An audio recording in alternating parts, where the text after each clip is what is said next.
My husband said, "Stop acting like you own me. You don't get to decide where I go or who I see." Everyone laughed.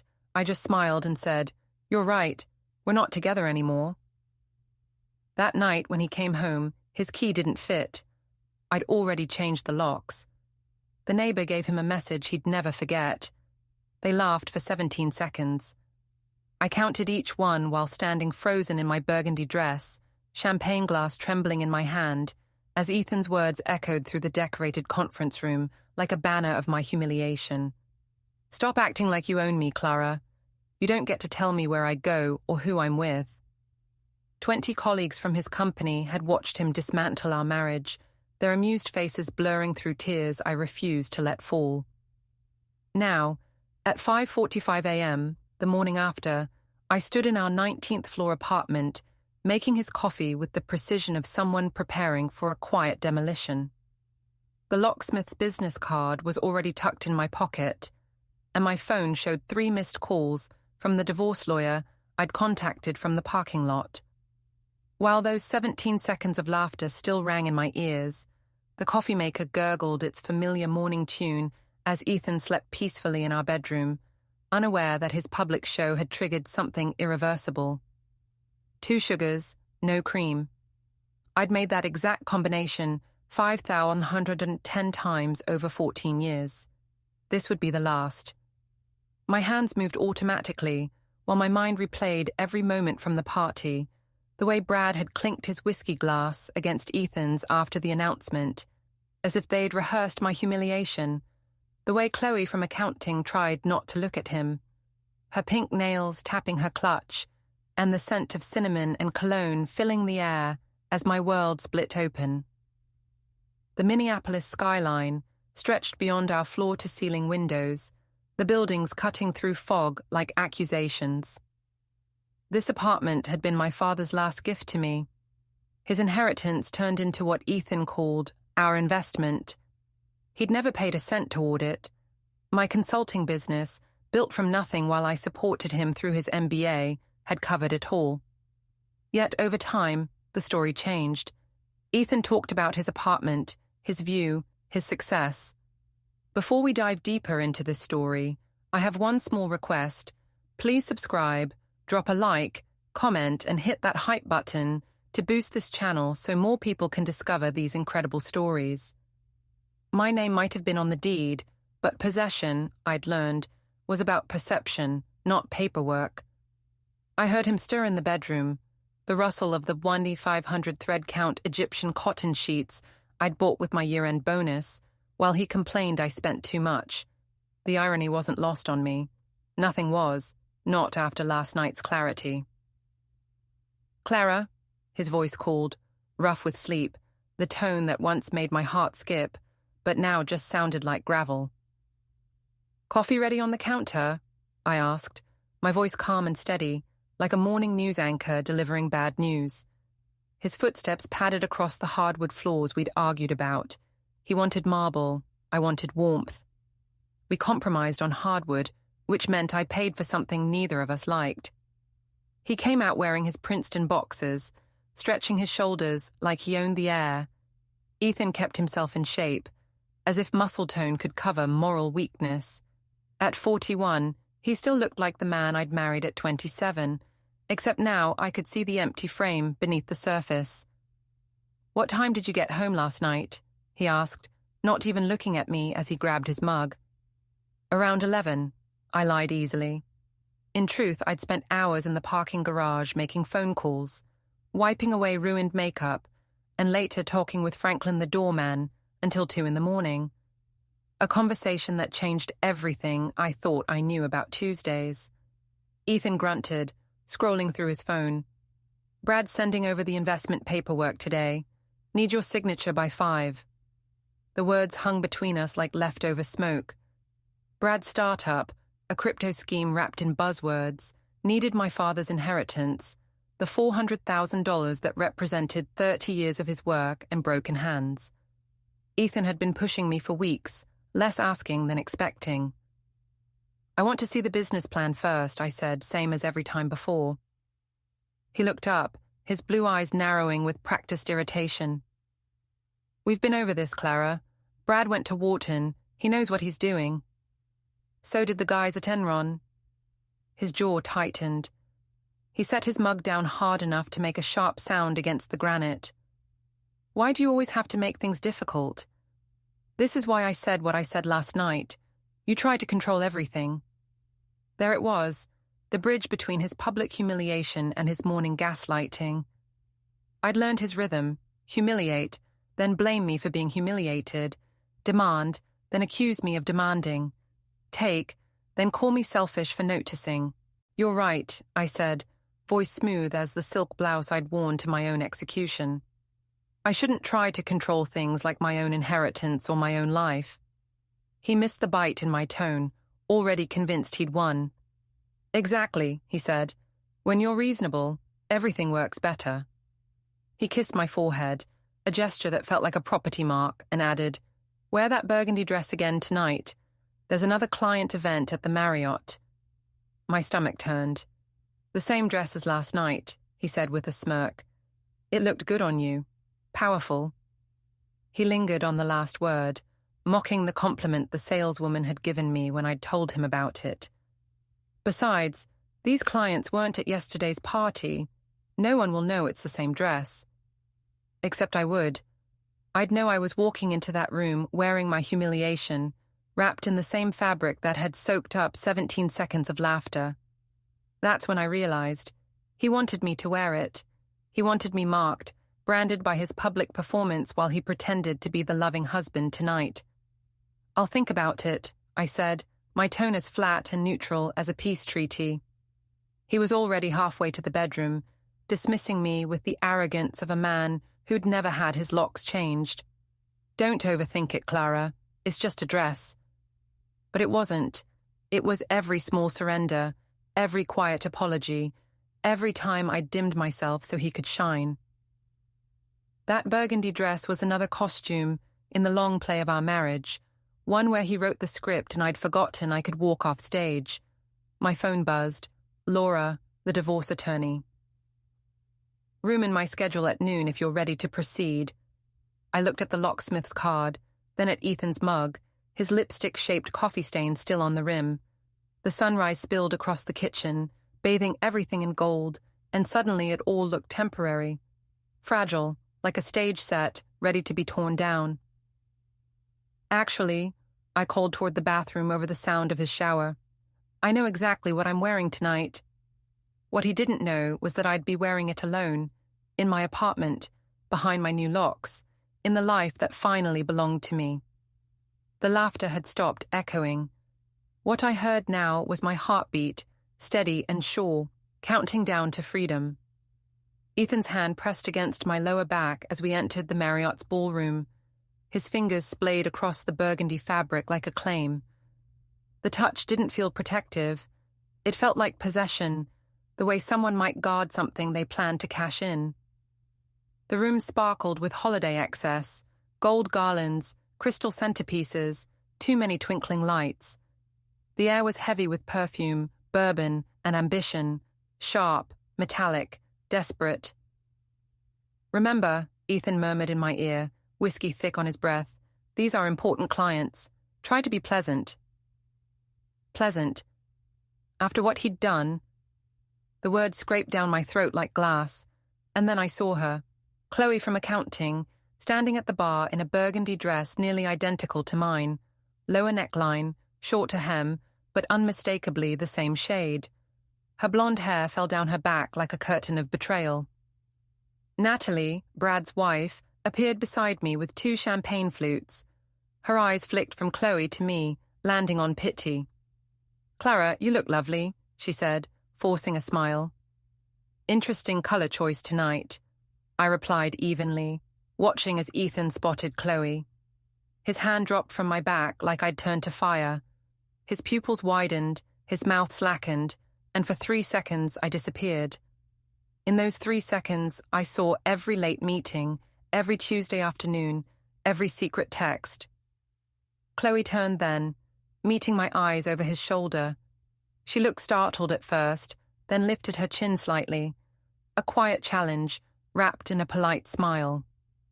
The diamonds in her ears glittered under the chandeliers, new, expensive, and heartbreakingly familiar. The same pair Ethan had claimed were for his mother's birthday. "Beautiful earrings," I said to Natalie, my eyes still locked on Chloe. "Amazing how some women can afford such luxuries. Must be nice." Natalie coughed into her champagne. Brad stumbled over, already flushed. "Ethan, ready to make history with the startup? Just need Clara's signature and we're good to go." My signature, my father's money, my inheritance funding their little fantasy while his mistress wore my color and his lies. The air grew thick. "We should go over the business plan first," I said coolly.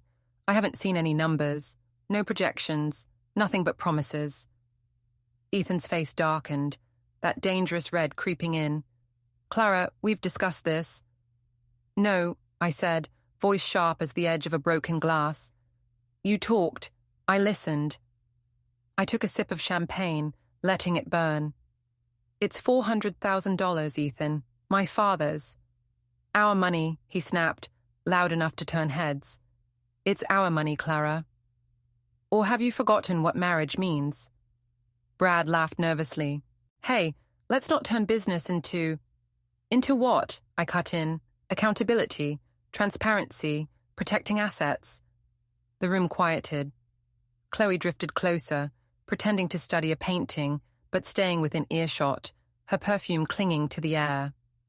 My hands trembled slightly, but not from fear, from control, the kind that comes right before something finally breaks free. Ethan's hand clamped around my elbow, his fingers digging deep enough to bruise. "You're embarrassing me," he hissed through his teeth. I laughed once, sharp and empty. "I'm embarrassing you. That's rich, especially after last night." His grip tightened. "Last night was nothing. You're being dramatic." 17 seconds, I said quietly. "Your co-workers laughed at me for 17 seconds because you couldn't handle not being in control." His voice rose, loud and booming now, no attempt at discretion. The jazz quartet stopped mid-song, the saxophonist freezing mid-note.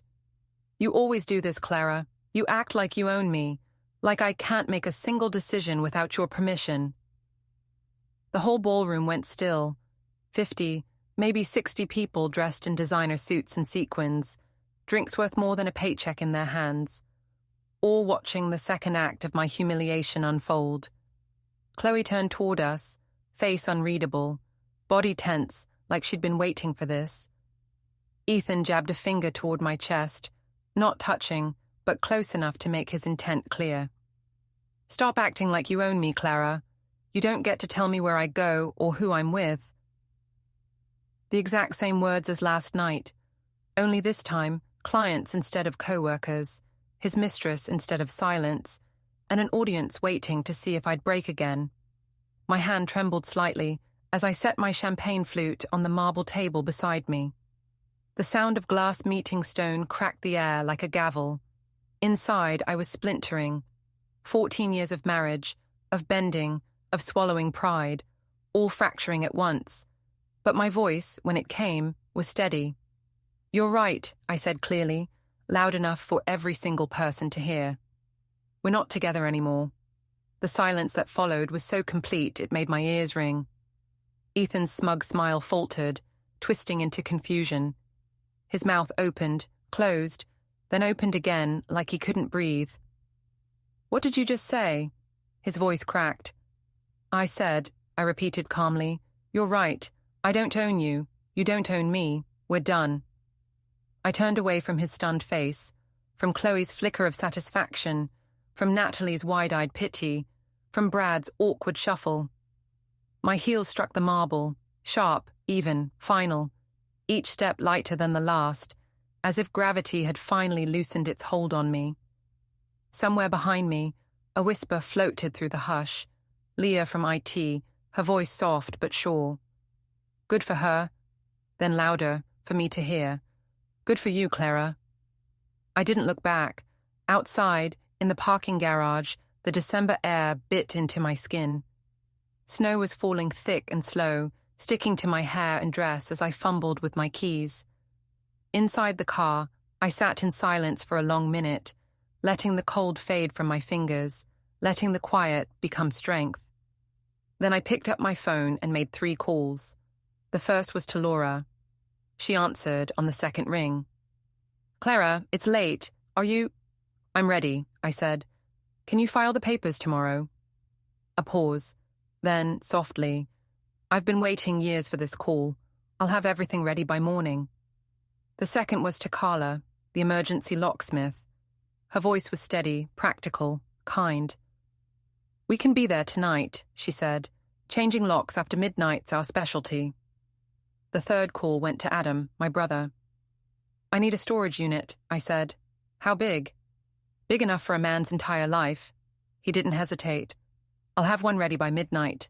Clara, good for you." 3 calls, 3 allies, 3 steps toward freedom. As I drove home through the snow, city lights blurring into streaks through my tears, I realized Ethan had been right about one thing. I had been trying to control something. But it wasn't him. It was me. I'd spent years molding myself into what he needed, and tonight, in front of everyone who mattered to him, I stopped. The freezing rain was falling by the time I reached our building, each drop tapping against the windshield, like small reminders that the world outside was still real. Through the lobby windows, I saw Franklin at his desk, watching the door like he'd been waiting for me. I parked in space 19F, same as our apartment, and sat there for a breath before walking in. Franklin stood when I entered, his expression a mix of sadness and quiet pride. "Miss Thorne," he said, using my maiden name like it had never been gone. "The locksmith called. She's on her way up. I gave her access to the service elevator." He hesitated. "I also brought up some extra boxes. The good ones." At 10:47 p.m., Carla arrived, mid-50s, silver in her hair, toolbox in hand, eyes full of understanding. She didn't ask questions. She just knelt at the door, fingers tracing the lock. "Commercial grade," she said softly. "Good bones, but outdated. He never upgraded, did he?" She didn't wait for an answer. The sound of metal clicking filled the hall like music. "Men like that never think anyone would dare lock them out," she murmured. "Makes my job easier." Between the scrape of tools, she told me pieces of her own story, how her ex had changed the lock 17 years ago, while she was at her mother's funeral. "Came home to my life on the lawn, in garbage bags. In the rain," she said quietly. The new bolt clicked into place, solid and final. "Learned locksmithing after that," she added, straightening. "Figured if I couldn't control much else, I could at least control who got through my door." The new keys Carla handed me felt heavier than the old ones, the metal biting into my palm.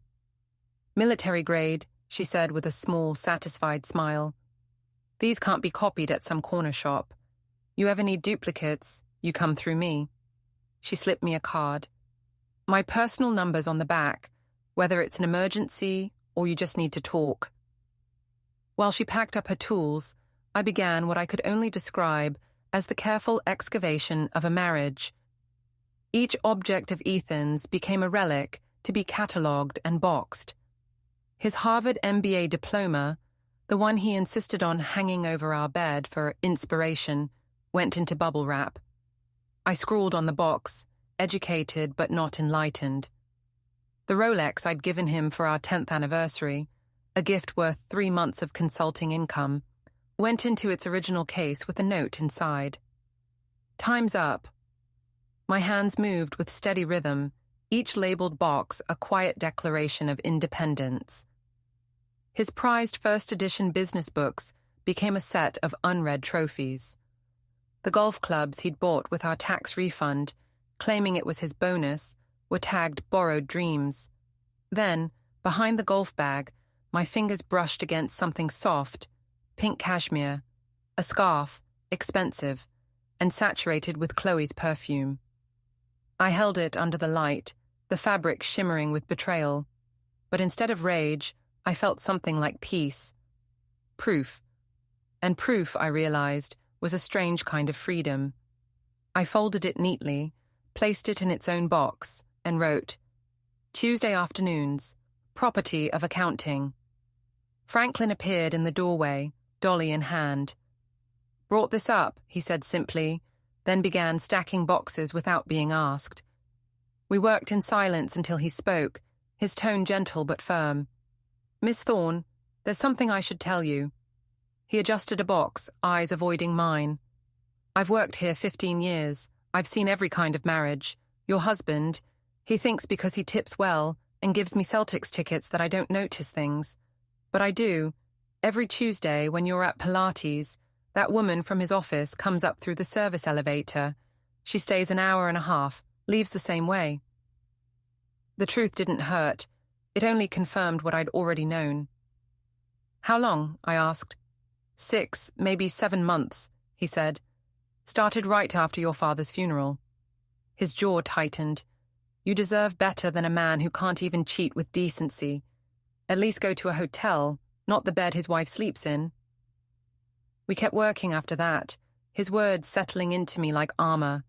My hands moved faster, more certain. When I reached the wedding photo on our dresser, I paused. We looked so young, so sure. I gave myself exactly 3 minutes to mourn those people, then wrapped the frame in newspaper and labeled the box Fiction, a Love Story. By 11:30 p.m., the apartment looked like a crime scene where only one person's life had been removed. Ethan's existence, dismantled and stacked neatly in the hallway. I opened my laptop and began writing the email that would end it all. The subject line read, "Transparency and Truth, a necessary update." The message was short, factual, and merciless. I attached security footage Leah from IT had quietly sent me. Ethan's public outburst at the party, his finger jabbing, his voice echoing across the ballroom, followed by the video of him toasting his victory with Brad. I added screenshots of his emergency credit card statements, hotel charges from his so-called business meetings. The recipient list was comprehensive. Both our families, his boss, our friends, HR, and, because poetic justice demands an audience, the board of directors group email he'd once carelessly left open. My finger hovered over schedule send. 2:30 a.m. felt right. Late enough that he'd be locked out and drunk, early enough for everyone to read it over breakfast. Carla finished tightening the final screw in the new lock. "All done," she said, testing it once.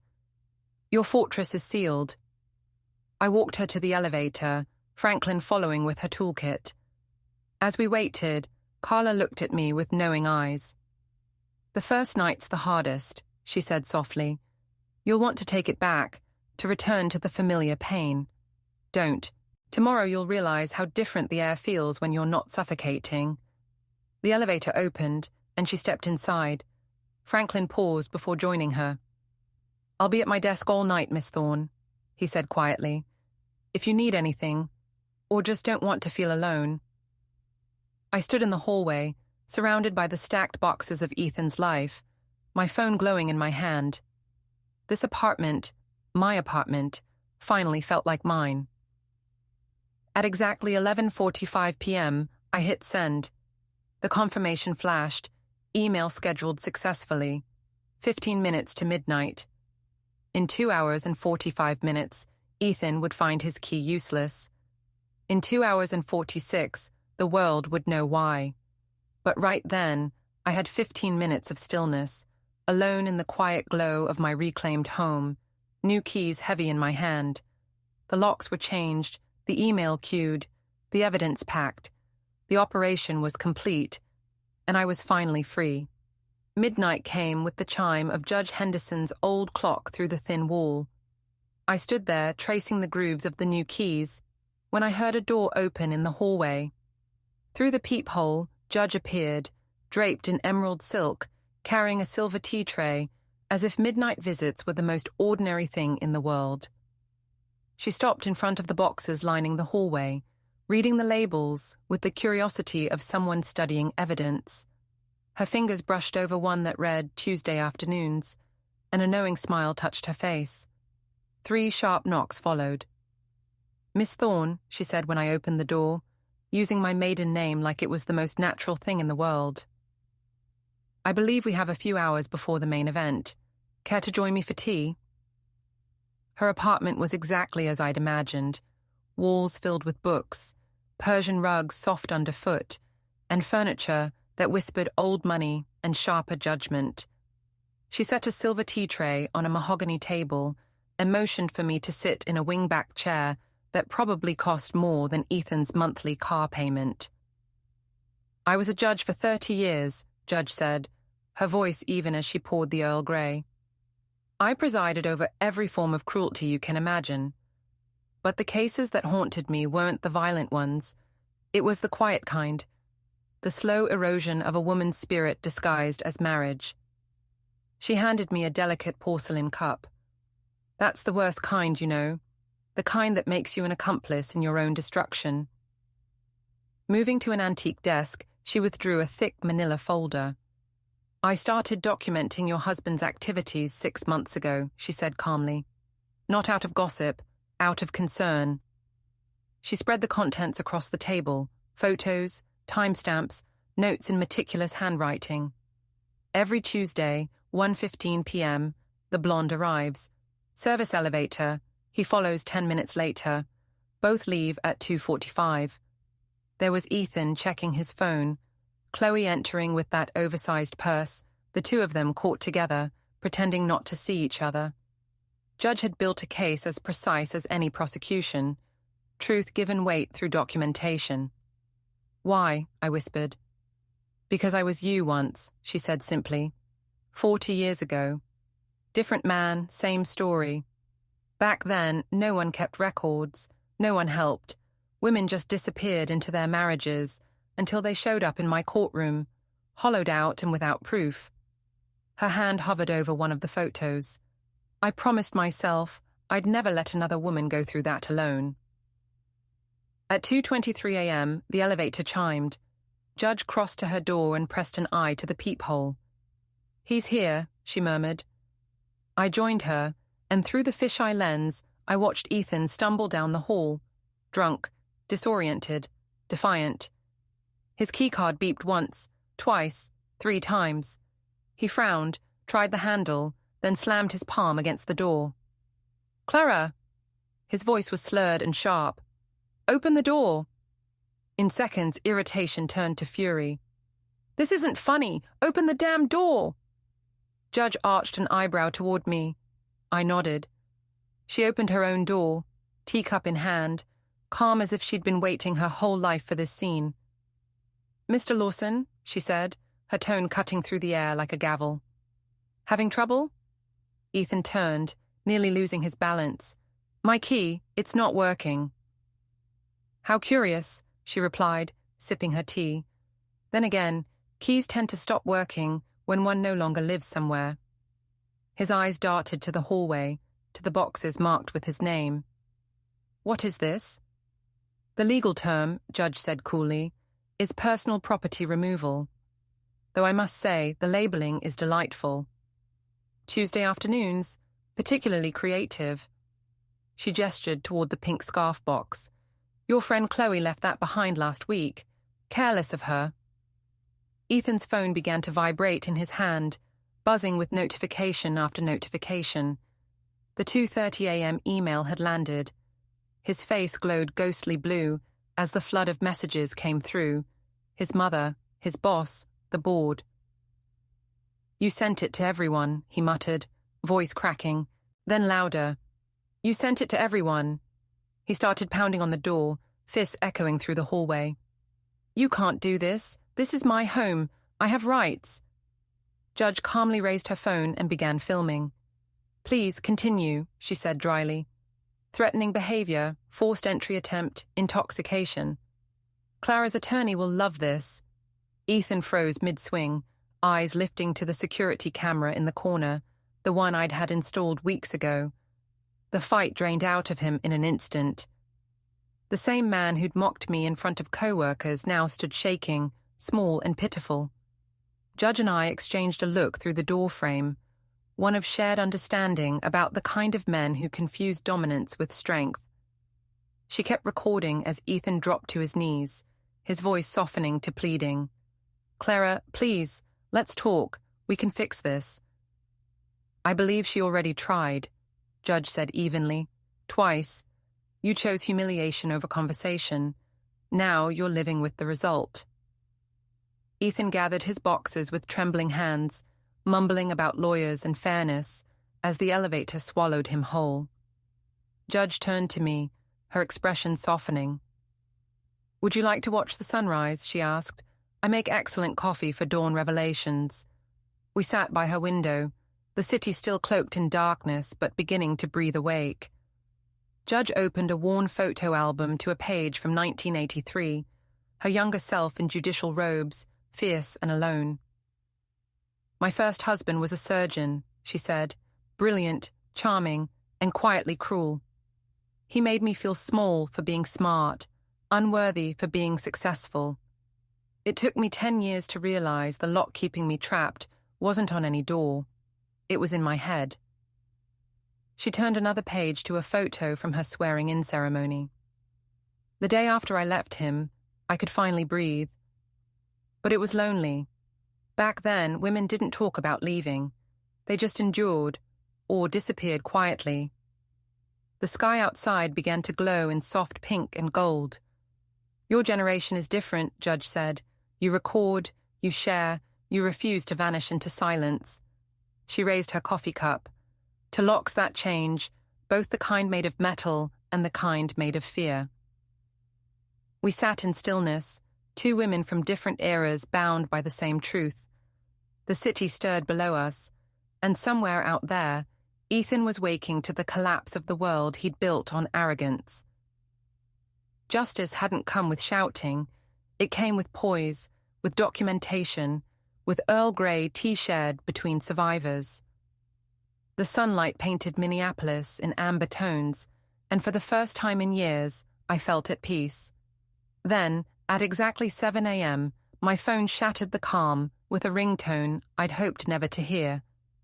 Vivian Lawson, Ethan's mother. I looked at Judge, who gave a small nod.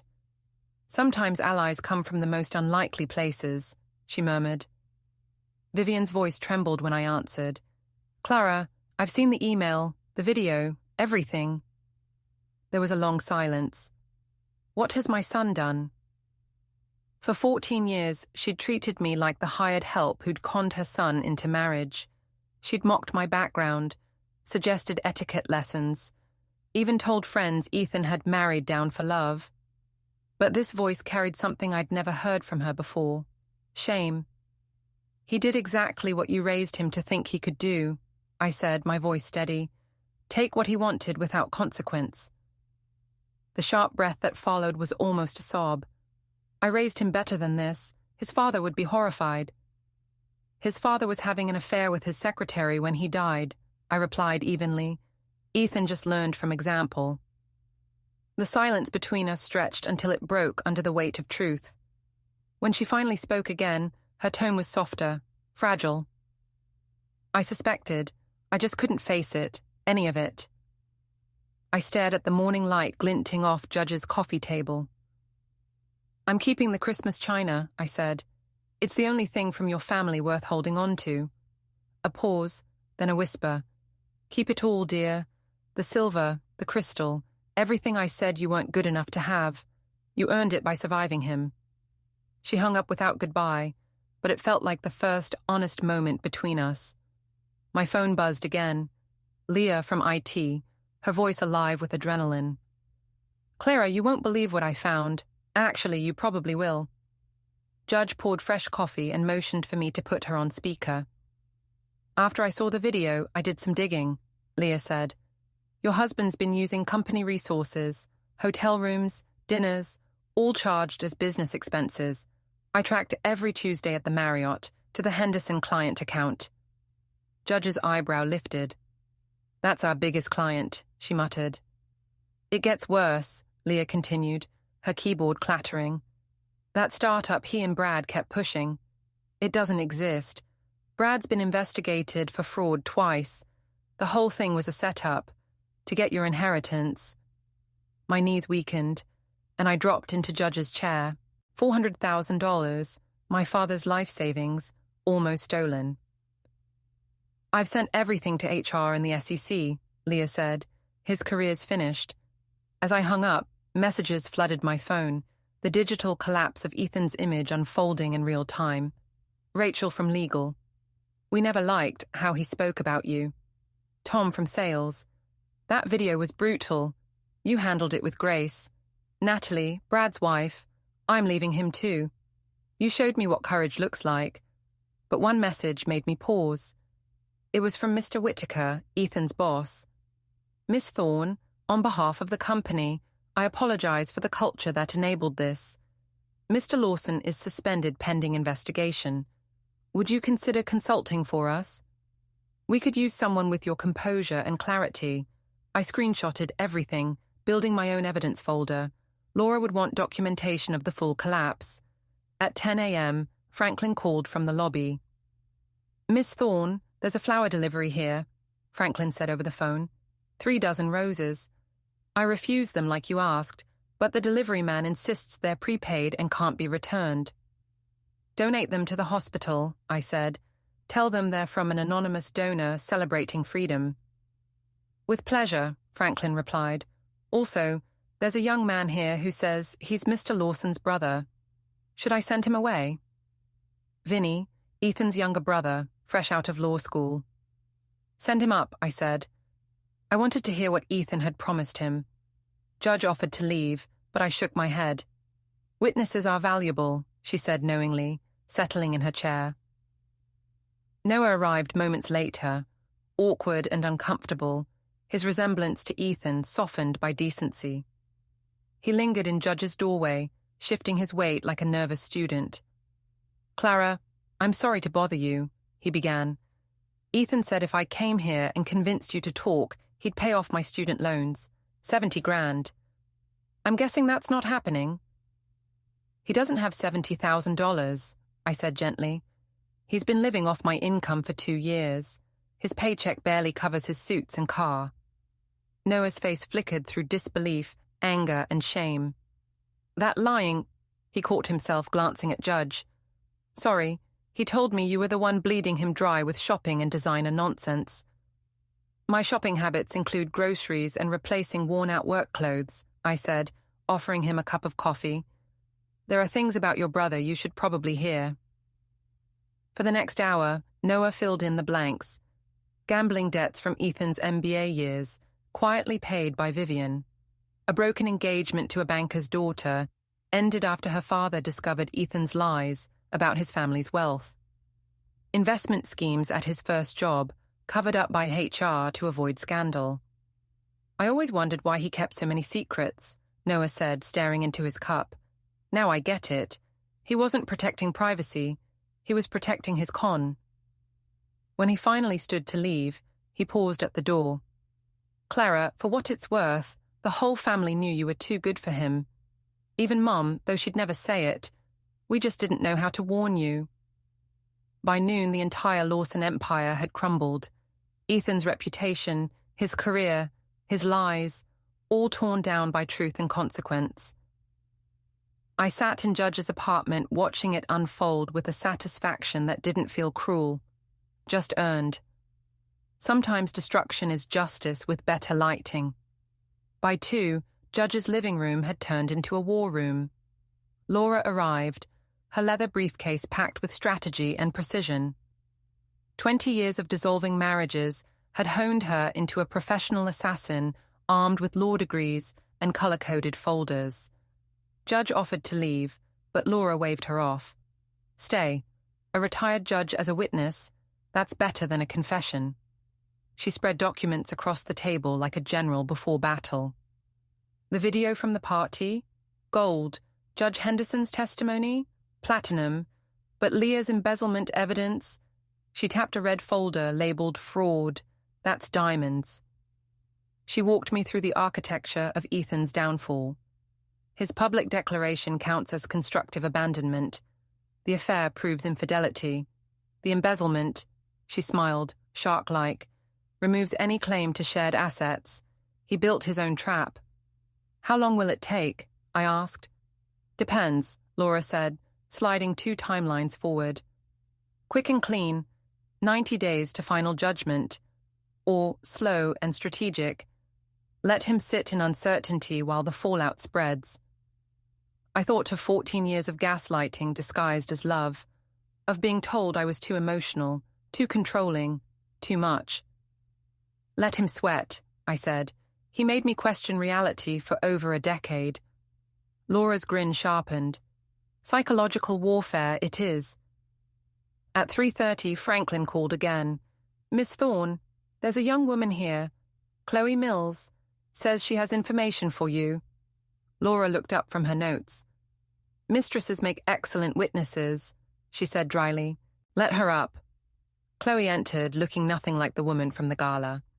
The perfect hair and confidence were gone, replaced by jeans, a wrinkled sweater, and eyes swollen from crying. I'm so sorry, she said before I could speak. Judge, ever the hostess, stood. I'll make tea. Chloe sank into a chair, hands trembling. I didn't know he was really married. I mean, I knew, but he said you were separated. He told me you were vindictive, trying to ruin his life. When did it start? I asked quietly. 8 months ago. We met at a Chicago conference. He said the marriage was over, but you refused to let go. He acted like the victim. She took the tea Judge offered and held it like a lifeline. He showed me your apartment like it was his. Said he'd sell it after the divorce, and we'd live somewhere new. Laura pulled out her phone. Would you repeat that on record? Chloe nodded, wiping her face. He promised me everything, a promotion, a marriage, a future, all built on lies. She met my eyes, voice trembling but clear. He told me your father's inheritance was actually his trust fund that you'd stolen, she said, shame thick in her throat. The cruelty of that lie hit like a physical blow. Ethan hadn't just deceived her. He'd rewritten history, turning truth inside out to seduce a woman barely old enough to rent a car. Laura pressed record while Chloe continued, giving dates, details, and digital receipts. Each word was another nail hammered into the coffin of Ethan's credibility. There's more, she whispered, unlocking her phone. He sent me pictures of jewelry he said he'd bought for me. Necklaces, a diamond bracelet, even engagement rings. There were screenshots of luxury condos, all labeled our home someday. He'd been planning our future while pretending to fix your marriage. My phone buzzed. Adam, I said, answering. His voice was tight with the anger of someone barely keeping his composure. Clara, you need to hear this. I was sorting through Ethan's stuff in the storage unit, and I found something inside his golf bag. What kind of something? Bank statements, he said. From an account you don't know about. He's been slimming from your joint account for 3 years. 500 here, 800 there. It's almost 40 grand. The heat that filled me wasn't sorrow anymore. It was a clean electric fury. Not the kind that burns out, it forges. Send me photos of everything, I said. Already did, Adam replied. You want me to handle this the family way? Make sure he understands consequences. No, I said, my voice like glass. The legal way will hurt worse. Embezzlement leaves scars that never heal. Thursday morning, Laura forwarded an email from Ethan's lawyer. Request for mediation. She actually laughed. They're begging to avoid court. That means they're bleeding. The mediation was set for Monday in a downtown law office that smelled like coffee and endings. I wore a slate grey suit and calm like armor. Laura stood beside me, radiating confidence. Ethan arrived in his Harvard tie, trying to summon the ghost of his former charm. His lawyer followed, grey and weary, the look of a man who already knew he was walking into a slaughter. Clara, Ethan began with that practiced tone of nostalgia, we can fix this. Remember Paris? I slid a folder across the table, expense reports proving he'd billed that same Paris anniversary trip to his company as a client meeting while texting Chloe under the Eiffel Tower. His lawyer blanched. This could be criminal fraud, he murmured. It is criminal fraud, Laura said crisply, along with theft of marital assets and documented infidelity. Ethan's eyes darted to me, searching for the woman who used to rescue him. He reached for my hand, but I leaned back. "Clara, please," he whispered. "We had good times." "The only thing I remember," I said, my voice steady as judgment, "is paying for those good times while you plotted to steal from me." Laura slid the settlement across the table. "Here are the terms. Miss Thorne retains all property, apartment, accounts, investments. Mr. Lawson keeps nothing except his personal belongings, already delivered to storage. He signs a non-disclosure agreement. In return, we don't press criminal charges." Ethan's lawyer leaned in close, whispering words like fraud, prosecution, jail. Ethan's shoulders sagged as reality replaced arrogance. The man who had once strutted through boardrooms now looked like a frightened child in an ill-fitting suit. His pen hovered over the NDA for an eternity before scratching his name, the sound of ink sealing his undoing. When he finally looked up, his face was grey, his confidence gone. His mouth opened as if to speak, but Laura raised one hand and tapped the NDA. He closed it again. They left quietly, the door clicking shut behind them, like a period at the end of a very long sentence. 3 weeks blurred by in paperwork and reclamation. I reorganized everything. His office became my studio, his closet, my space, his memory a ghost fading into silence. The neighbors no longer called me Mrs. Lawson. I was Miss Thorne again, the woman who changed her locks and her life. Judge checked in daily, bringing tea, humor, and the kind of wisdom that only comes from surviving your own wars. By December's end, my story had already become building folklore. The woman who'd kicked out her husband, locked him out, and locked herself back in. On New Year's Eve, a snowstorm painted the city white. A handwritten note slipped under my door. Judge's looping script, "You need to be seen thriving. It's not about him anymore. It's about you." I almost stayed home, but at 7 p.m., Judge appeared with a small velvet box. "My late husband's cufflinks," she said softly, opening it to reveal diamond studs. I had them turned into earrings. He was a man who believed in partnership, not ownership. Wear them tonight. Let them remind you what real love respects. I dressed in fire engine red, not the shade of shame or mourning, but of rebirth, the kind of red that announces, commands, and conquers. When I looked in the mirror, I didn't see a victim or an ex-wife. I saw Clara Thorne, 41, independent, alive, and finally, completely her own. The rooftop glittered under strings of golden light, each bulb flickering against the icy breath of December. Heat lamps hummed softly, trying their best to fend off the chill. The moment I stepped out of the elevator, the chatter paused, not in gossip or judgment, but in acknowledgement. It wasn't scandal that followed me anymore. It was strength. Franklin stood near the entrance in full uniform, posture straight as ceremony. "Ms. Clara Thorne," he announced, his voice carrying over the music. The deliberate emphasis on Ms. was enough to make me smile.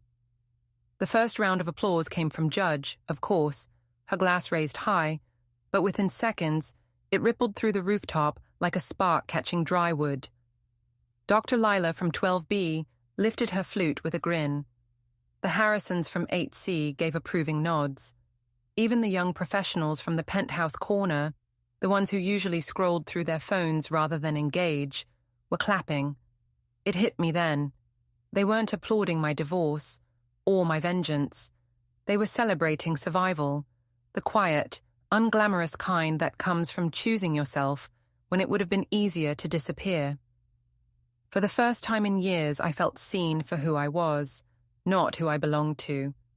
2 glasses of champagne later, I found myself laughing with neighbors, actually laughing, when the elevator dinged at 10:47 p.m., because of course it did.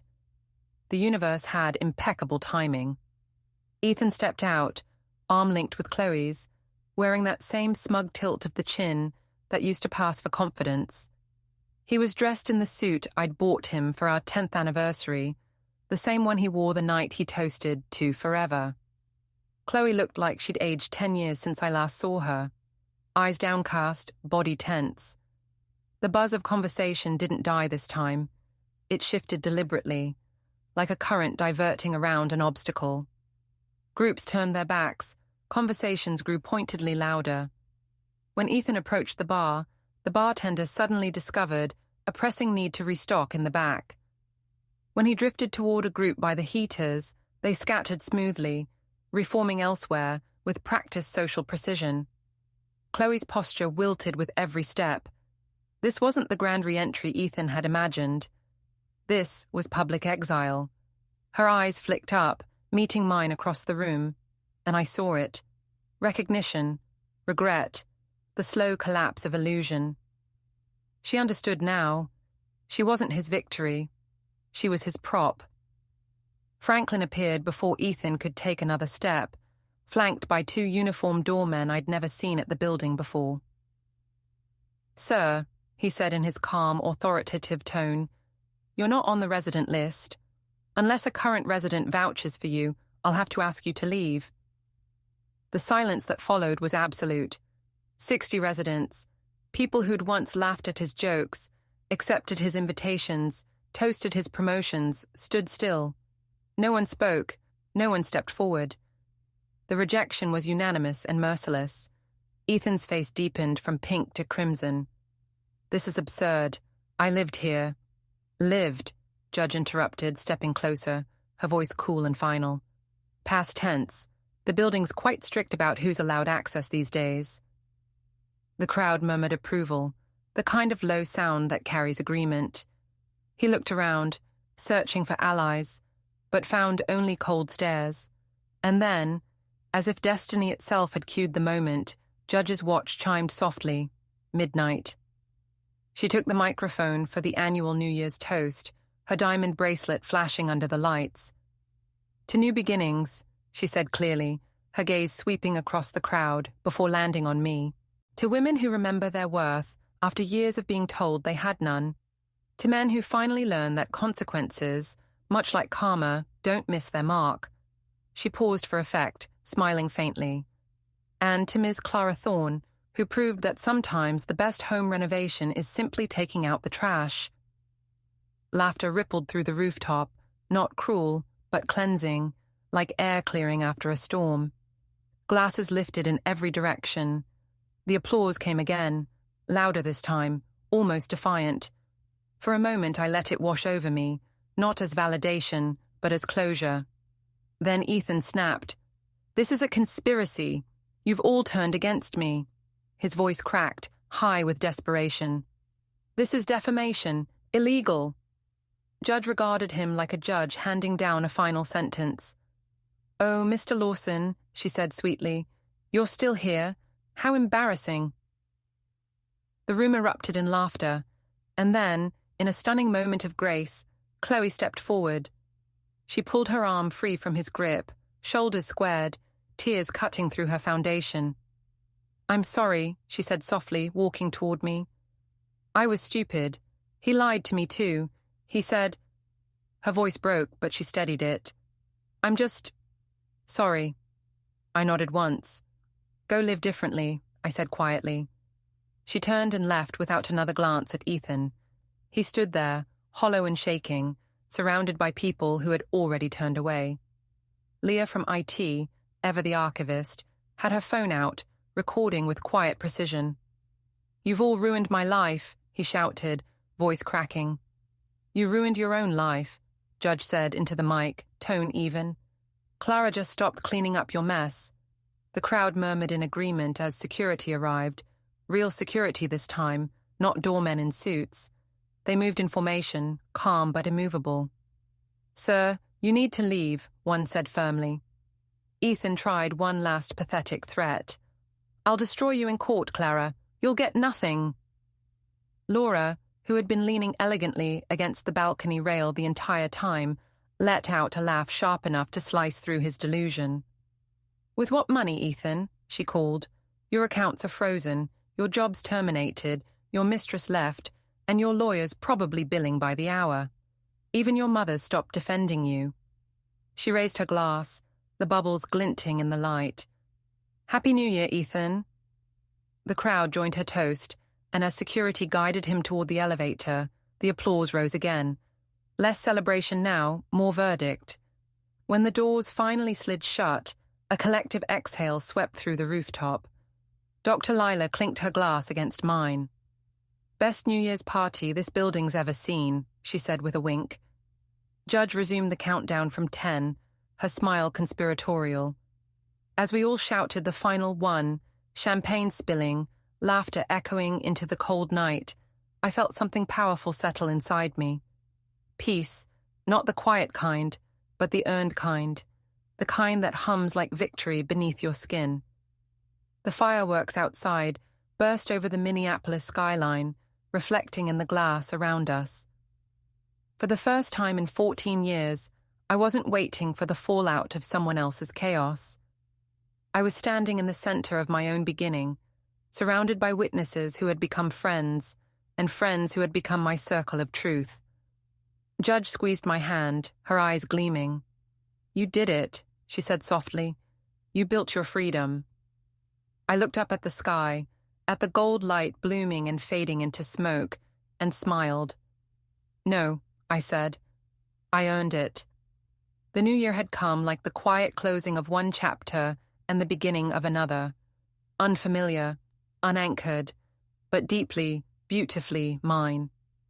January slipped into February, and February into March, time passing not as recovery, but as reconstruction. Each sunrise layered new strength over the cracks that had once defined me. Every decision, what to wear, where to work, when to smile, belonged solely to me now. By June, the last step loomed ahead, the final hearing. The courthouse in downtown Minneapolis stood heavy and solemn against the gray sky, its stone walls holding decades of other people's endings. Yet to me, it looked like possibility, like a door finally unlocked. The same courthouse where Judge had once presided over marriages dissolving would now witness the rebirth of my own life. The morning air clung thick and humid as I climbed the courthouse steps, but inside, my chest felt light for the first time in years. Ethan waited at the defense table, looking smaller somehow, his arrogance stripped bare. The sharpness that once defined him, his tailored confidence, his perfect posture, had faded into something hollow. His borrowed suit sagged at the shoulders, his tie hung loose, a symbol of a man unraveling. His new lawyer, a weary public defender appointed after he'd drained what little remained of his accounts, shuffled through papers with the resignation of someone marking time. The embezzlement charges that hovered over him like vultures had taken away his ability to fight. He couldn't afford pride anymore. He could only comply. The judge, a woman in her 60s with silver hair, pulled into a precise bun, reminded me of Judge, stern yet fair, eyes that missed nothing. She scanned the documents in silence, then looked up. Mr. Lawson, do you contest any of the terms in this dissolution? Ethan cleared his throat. No, Your Honor. The word scraped his pride raw. 12 minutes. That was all it took to legally end 14 years. The gavel struck once, the sound echoing through the courtroom like the final click of a lock falling into place. Outside, the air was damp and heavy. He lingered by the courthouse steps, his hand gripping the railing like it could steady him. I loved you once, he said finally, voice low, uncertain. I stopped, not turning yet, hearing Judge's voice in my mind. Never let nostalgia rewrite the truth. No, I said evenly. You loved what I gave you, the stability, the status, the safety net. There's a difference between loving a person and loving the benefits they bring. His mouth opened as if to argue, but nothing came. Then he turned and walked away, his silhouette shrinking into the city's grey horizon until he was gone entirely. For the first time, I didn't feel the need to look back. 2 weeks later, Vivian Lawson called. Her voice sounded older, softened by something close to humility. I'd like to see you, she said. Against my instincts, I agreed. When she arrived, she carried a small leather case, the same one that had held the Lawson family heirlooms, guarded like crown jewels through my entire marriage. Her hands trembled as she placed it on my coffee table. "I was wrong about you," she began, her tone stripped of its usual superiority. "Wrong to treat you as less, wrong to believe pedigree mattered more than decency." She paused, gathering herself. "And wrong to raise a son who never learned the difference." She opened the case with deliberate care. Inside gleamed the pieces I'd once seen only in family portraits, the Art Deco bracelet, the pearl earrings from the 1920s, a sapphire ring that had belonged to Ethan's grandmother. "These should have been yours from the beginning," she said quietly. "I kept them because I thought you weren't good enough for our family. But the truth is, we weren't good enough for you. We would never be friends. Too much history hung between us. But in that moment, something shifted. A fragile truce built on shared disillusionment. She told me Ethan was living with Noah now, working at a warehouse near the airport, dating a woman named Rachel, who thought his wife had cheated and abandoned him. Vivian's lips pressed into a thin, tired smile. "I hope he's learned something. You taught him the lesson I never could, that actions have consequences." Before she left, she embraced me for the first time in 14 years. It wasn't polite or practiced.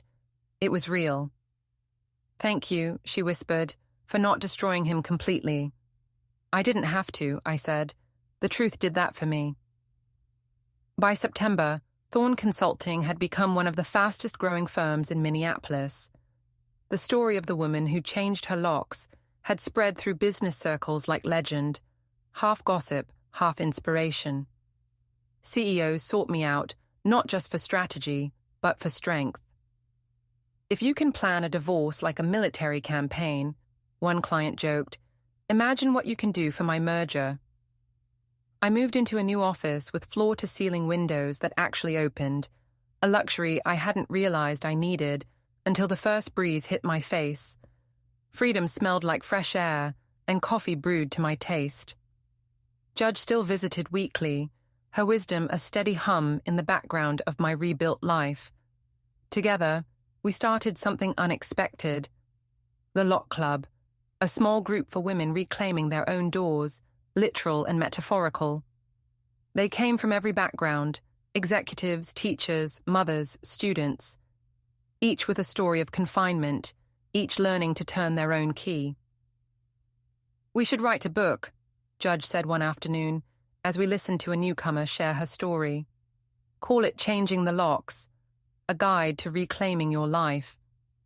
I laughed, but the title stayed with me. I could already see the chapters forming in my mind, the blueprint for rebuilding not just a home, but a self. Now, on a crisp October morning, I stood by my window, watching the skyline gild itself in sunrise. The city pulsed with life, but I felt still, centered. My apartment was fully mine now, every inch infused with peace instead of tension. The locks had evolved again, digital, smart, synced to my phone. No keys to copy, no locks to pick, just code and control. Franklin still worked the front desk, always greeting me with, "Morning, Miss Thorne," his tone laced with quiet pride. Younger women in the building had started seeking me out for advice. Over coffee, they'd ask about love, ambition, self-worth. Last week, a 28-year-old named Sophie had asked, "How do you know when it's time to leave?" I smiled, hearing echoes of my younger self in her voice. "When you realize the lock keeping you trapped isn't on the door," I told her. "It's in your belief that you need permission to walk away. The moment you understand that, you already have the key." This morning, as I sipped my coffee, my phone buzzed with an unknown number. Probably Ethan, reaching through yet another borrowed device or fake account. Without hesitation, I deleted it. No hesitation, no curiosity, no ache, just silence and certainty. Some doors, once locked, should never be opened again. I stirred my coffee slowly, 1 sugar, oat milk, exactly how I liked it, and smiled at how something so simple could feel like victory. It wasn't about the caffeine anymore. It was about ownership, the quiet kind that doesn't need witnesses. Freedom, I'd realized, doesn't always come in grand gestures or public triumphs. Sometimes, it's in the ritual of morning light and a cup brewed just the way you want it. Every small decision, a boundary held, a preference honored, a no spoken without apology, was another tumbler, aligning in the intricate lock of my own independence. The more I honored those choices, the more solid the door between my old self and my new life became. The sun climbed higher, cutting across the city's skyline and catching on the diamonds around my wrist, the earrings Judge had turned into a bracelet. Once belonging to a man who celebrated his wife's strength, now they glittered as a daily reminder that partnership should never mean surrender. I lifted my cup toward the window, toasting the reflection of the woman staring back, to endings that make room for beginnings, to locks that keep out harm instead of love, to the self I'd rebuilt from the ruins of someone else's lies. I used to think security came from someone staying. Now I knew it came from my own ability to leave when necessary. The real lock that changed everything wasn't the one on my front door. It was the one I'd finally placed around my self-worth, invisible yet unbreakable. That lock would never be replaced, never shared, never compromised. It didn't close me off from the world.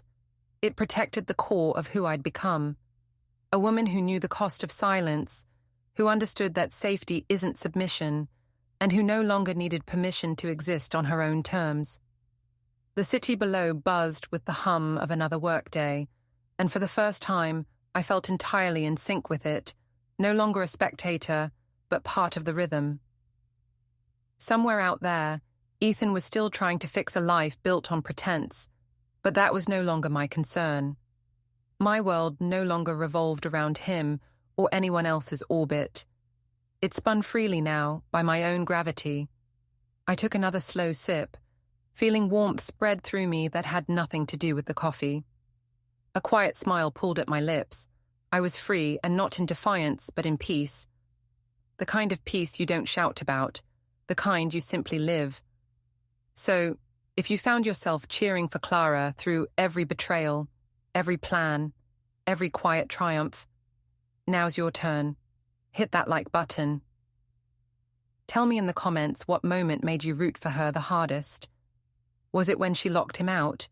When she pressed send on that email? Or when Judge's midnight toast turned humiliation into poetry? Don't miss the next story, because this isn't the end. It's just another door opening.